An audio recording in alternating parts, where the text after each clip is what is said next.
నమస్తే అందరు మంచిగున్నారా? Eeshwarappa home clinic సమర్పించు ధూమ్ధామ్ ముచ్చట. ఇక ముచ్చట్లు షురూ చేద్దాం. షేయిపాటోలకు బాసులెవలు ఇంకెవలు ఢిల్లీ వాళ్ళు. ఢిల్లీలో కట్టుకుంటుంది, అక్కడోళ్ళు ఒత్తితే ఇక్కడ బుగ్గెలుగుతుంది. అంటే మన కాంగ్రెస్ వాళ్ళ రిమోట్ కంట్రోలు ఢిల్లీ కాంగ్రెస్ లీడర్ల చేతిలో ఉంటుంది అన్నట్టు. ఈడ ఇక్కడి షీపురుపుల తీసి అటుకెళ్ళి పెట్టాలన్నా ఢిల్లీ నుంచి పర్మిషన్ రావాలి. ఎవరికన్నా ఏదైనా పదవి ఇవ్వాలన్నా ఢిల్లీ విమానం ఎక్కి వాళ్ళను అడుక్కోవాలి. మన కాడ ఏదైనా స్కీము పెట్టాలన్నా ఢిల్లీ వాళ్ళు సరే అంటేనే ఈడ స్కీమ్ అమలు చేస్తారు. ఇగో గిట్లనే నడుస్తుంది కొనొద్దుల సంది. ఇప్పుడు కూడా గవే కథ ఆగో. అప్పట్లా మన కేసీఆర్ సార్ చెప్పిన మాట ఎనురి, పెద్దల మాట సర్ది మూట అని ఎందుకంటారో మీకే సమజైతుంది. దయచేసి కాంగ్రెస్ నాయకులు చెప్పేది ఢిల్లీకి గులాంలం అయిదాం, పెత్తనం ఢిల్లీ చేతిలో పెడదాం అని వాళ్ళు మాట్లాడుతూ ఉన్నారు. లేదు, మన రాజకీయ పెత్తనం, మన నిర్ణయాధికారం తెలంగాణలో మన చేతుల్లో, మన నాయకుల చేతుల్లో ఉండాలని చెప్పి టీఆర్ఎస్ వాదిస్తా ఉన్నది. ఏది జరగానో నిర్ణయించవలసింది మీరు అని చెప్పి నేను మనవి చేస్తా ఉన్నా. ఇప్పటికి 50 ఏళ్ళు ఢిల్లీకి గులాం కింద ఉన్నాం. ఏం గతయిందో, మనకేం జరిగిందో మనమంతా కూడా చూసినాం. దయచేసి కాంగ్రెస్ నాయకులు చెప్పేది ఢిల్లీకి గులాంలం అయిదాం, పెత్తనం ఢిల్లీ చేతిలో పెడదాం అని వాళ్ళు మాట్లాడుతూ ఉన్నారు. లేదు, మన రాజకీయ పెత్తనం, మన నిర్ణయాధికారం తెలంగాణలో మన చేతుల్లో, మన నాయకుల చేతుల్లో ఉండాలని చెప్పి టీఆర్ఎస్ వాదిస్తా ఉన్నది. ఏది జరగానో నిర్ణయించవలసింది మీరు అని చెప్పి నేను మనవి చేస్తా ఉన్నా. ఇప్పటికి 50 ఏళ్ళు ఢిల్లీకి గులాం కింద ఉన్నాం. ఏం గతయిందో, మనకేం జరిగిందో మనమంతా కూడా చూసినాం. ఇప్పుడు మన షేయిపాటి లీడర్ల ఢిల్లీ పర్ఫార్మెన్స్ చూడురి.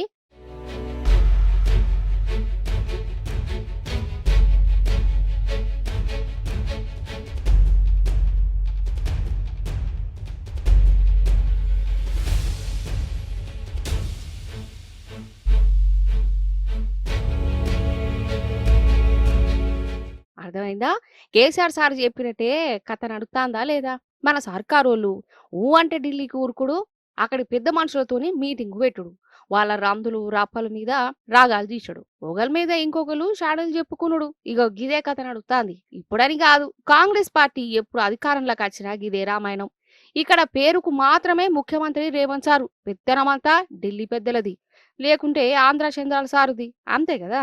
ఓ దిక్కేమో మన రాష్ట్రాన్ని అంత ఆగమాగమున్నది, జనం కష్టాలలో ఉన్నారు, ఓ స్కీములు లేవు, ఏం లేవు. మరి సర్కార్లో ఉన్నోళ్ళు ఏం చేయాలి? జనాలకు హిమ్మతి ఇయ్యాలి. కానీ వీళ్ళేమో గాలికి ఇడిచిపెట్టిరు, ఢిల్లీకి తోవబట్టిరు, అక్కడోళ్లకు దండాలు గిండాలు పెట్టుకుంటా ఇగో ఇట్లా మీటింగులలో కూర్చున్నారు. మరి ఈ తాప వీళ్ళందరూ ఎందుకు ఢిల్లీకి పోయిర్రయ్యా అంటే, ఎంపీటీసీ జెడ్పీటీసీ ఎలక్షన్ల టికెట్లు ఎవరెవరికి ఇయ్యాలి, రాజ్యసభకు ఎవరిని పంపియాలి, ఇగో ఇవన్నీ అడిగి వాళ్ళ కాడ పర్మిషన్ తీసుకునే తందుకట గిట్లనే అంటున్నారు. మరి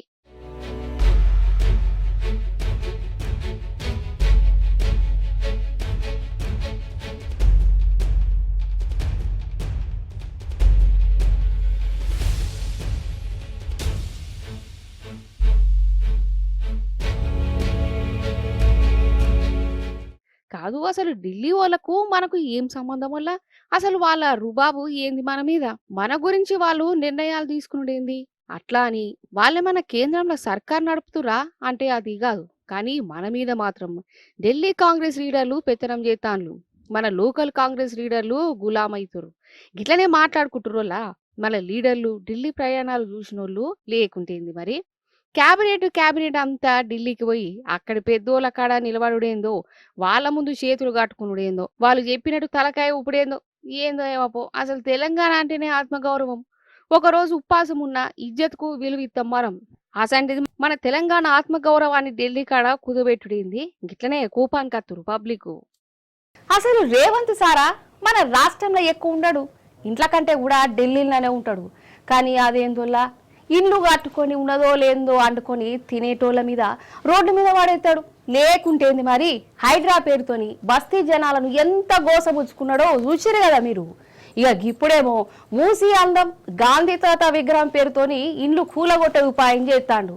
అసలు సారు రాష్ట్రానికి సీఎమా, రియల్ ఎస్టేట్ కంపెనీలకు సీఈఓనా? గిట్లనే కోపానికి అత్తురు. ముచ్చటేందో చూద్దురట రాలి. పట్నంలా మూసీ సుందరీకరణ, మూసీ అందం సందం అని రేవంత్ సారు ఒక విగ్రహం పెట్టుకునే కదా.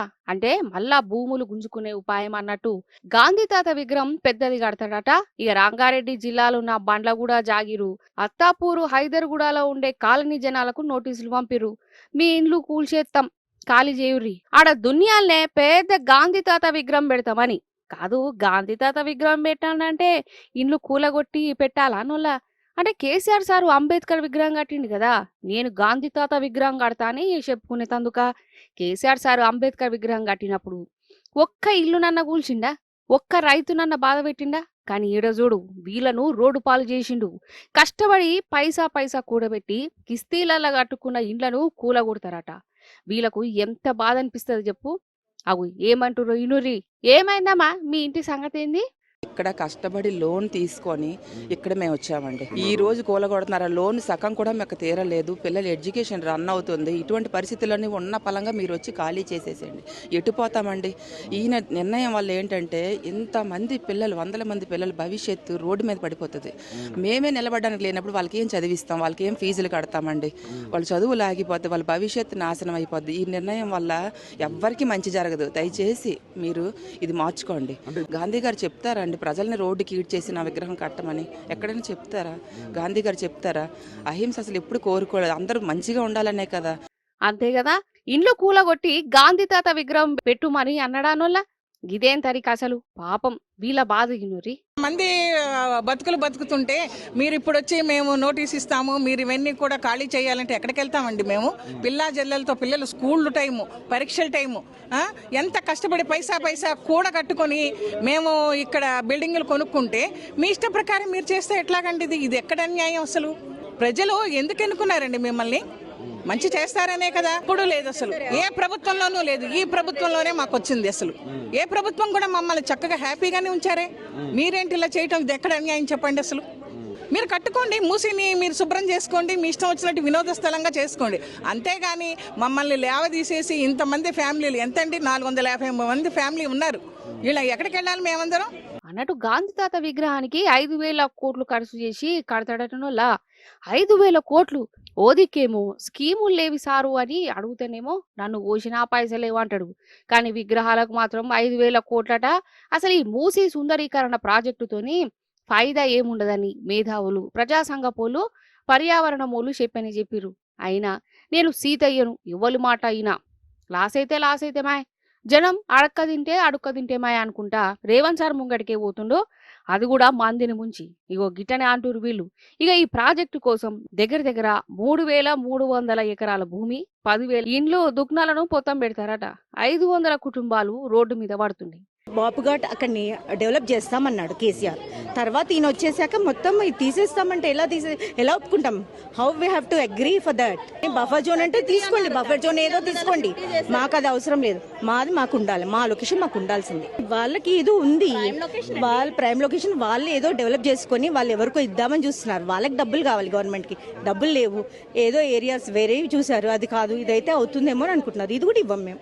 అసలు రేవంత్ సారు ఏమంట ముఖ్యమంత్రి కుర్చీలో కూర్చున్నాడు అద్వరసంది. ఇగో గిట్లా ఇండ్లల్లో ఉంటున్నోళ్లకు సుఖంగా నిద్ర లేకుండానే చేస్తాడనిపిస్తుంది. ఎప్పుడు ఏ బుల్డోజర్ వచ్చి ఏ ఇల్లు కూలుస్తుందో, ఏ ఆఫీసర్ వచ్చి ఇల్లు ఖాళీ చేయమని నోటీసులు ఇస్తారో అని గిట్లా గజ్జు అవుతున్నది. ఈ విగ్రహాలు మూసీ పేరుతోని భూములు గుంజుకున్నాడు, రియల్ ఎస్టేట్లకు పాయిదా చేసుడు, ఇవన్నిటిని పక్కకు పెట్టి ముందుగాల ఓటప్పుడు చెప్పిన 6 గ్యారంటీలు ఎట్లా అమలు చేయాలి? గురుకులం పిల్లలకు మంచి తిండి, మంచి చదువులు, రైతులకు రైతు బంధు, వీడి సంగతి చూడు సారని అంటురోళ్ళ పబ్లిక్. అయితే ఇప్పుడంతా ఏ కాలమే కదా, అంటే ఉన్నది లేనట్టు, లేనిది ఉన్నట్టు, సూయించే జమానా అన్నట్టు. ఈ ఏఐతోని మస్తు ఫాయిదా ఉంటుంది, దానికి తగ్గట్టే లాస్ కూడా ఉంటుంది. దునియాలో ఇప్పుడు ఈ ఏఐ టెక్నాలజీని నడిపిస్తుంది. ఇప్పుడు ఎందుకు ఈ ముచ్చట తీసిన అంటే ఢిల్లీలో ఏఐ పేరెంట్ అని అడుగుతుంది. ఆడికే పోవాలి, ఆడ కొన్ని విచిత్రాలు నడిచినాయి, చూసి తరించుర్రి. మరి ఢిల్లీలో ఏఐ సమ్మిట్ పేరంటం నడుస్తుంది కదా, దునియా 4 దిక్కుల నుంచి ఎక్కడెక్కడో లాచ్చిర్రు. పెద్ద కంపెనీల సీఓలు, ఆఫీసర్లు వాళ్ళు వీళ్ళొచ్చి ఈ పేరంటంలా పాలు పంచుకున్నారు. ఇక మన మోదీ సారు ఈ పేరంటానికి హాజరై ఏఐ గొప్పతనం ఏంది, అట్లా మన గొప్పతనం ఏంది, ఎట్టెట్ల ముంగటికి పోవాలే గవన్నీ సార్ స్టైల్లో చెప్పుకొచ్చిండు. ఇక సందుల సందు స్టేజ్ మీద పెద్ద పెద్ద సీఈఓలను పిలిపించుకొని వాళ్ళతోని చేతులు లావట్టి ఫోటోలు దిగే కార్యక్రమం పెట్టుకున్నాడు. ఇట్లా అందరు చేతులు లావట్టిరు గాని ఇగో వీళ్ళిద్దరు చూడు, ఒకరు చెయ్యి ఇంకొకరు పట్టుకోలే. ఇలా ఒకలేమో ఓపెన్ ఏఐ కంపెనీ సీఈఓనట, ఇక ఇంకో ఆయననేమో ఆంధ్రోపిక్ కంపెనీ సీఈఓనట. వాళ్ళ నడమ జవడమైందట, అందుకే స్టేజ్ మీద చేతులు పట్టుకోలే. వాళ్ళ నడమ నడిచే లొల్లిని దునియా అంతటికీ ఎరక చేసిర్రు. సరే ఇది పక్కకు పెట్టుర్రి. ఇదే పేరంటంలా గంతమంది పెద్ద పెద్దోళ్ళ నడమ మనోళ్ళ ఇజ్జతి తీసినంత పని చేసింది గల్గోటియాసు యూనివర్సిటీలు. ఆ యూనివర్సిటీలు ఉండే కాడుండక పర్ఫార్మెన్స్ చూయించిర్రు రోబో కుక్కతోని. ఇగో గిదేగా కుక్క, ఈ కుక్కను మేమే తయారు చేసినాం, మేము ఎట్లా చెప్తే గట్లా. మా పోరలు తోపులు, మా యూనివర్సిటీ సార్లు తురుములని చెప్పుకుంటా పోయిర్రు. కానీ లాస్ట్ కు తేలింది ఏందంటే అది చైనా రోబో కుక్కనట. 2 లక్షలు పెడితే దీన్ని కొనుక్కోవచ్చు. ఈ 2 లక్షల రోబో కుక్కను గింత పెద్ద పేరెంటంలో పెట్టి మేమే తయారు చేసినామని చెప్పుకుంటా ఈ గల్గోటియాస్ యూనివర్సిటీలు అందరినీ బక్రాలను చేసే పని పెట్టుకున్నారు. అసలే నడిచేది ఏఏ పేరంటం. హనుమంతునికి కుప్పిగంతులు నేర్పినట్టు ఏఏ మీటింగ్లనే టెక్నాలజీ గురించి వాళ్ళ గప్పాలు కొట్టుకునే. ఇక వీళ్ళ కథ అందరికీ ఎరికైంది, ఇజ్జత్ పోయినంత పనైంది. మన సర్కారు కూడా కోపం వచ్చింది ఈ యూనివర్సిటీల మీద. అసలు ఈ పేరంటంలా మీరు రానే రావద్దు, కననే కనబడొద్దని వాళ్ళకెళ్ళేలా కొట్టిందట. ఇగో గిట్ల నడుతుందోల్లా. మొత్తానికి మన దేశం గొప్పతనము ఏలా మనలు ఎట్లా దూసుకోబోతారో ఈ పేరంటంలా దునియాకి ఎరక చేద్దాం అనుకుంటే కావలసుకొని ఇజ్జత్ తీసుకున్నంత పని అయిందని అంటుర్రు. అదన్నట్టు ముచ్చట.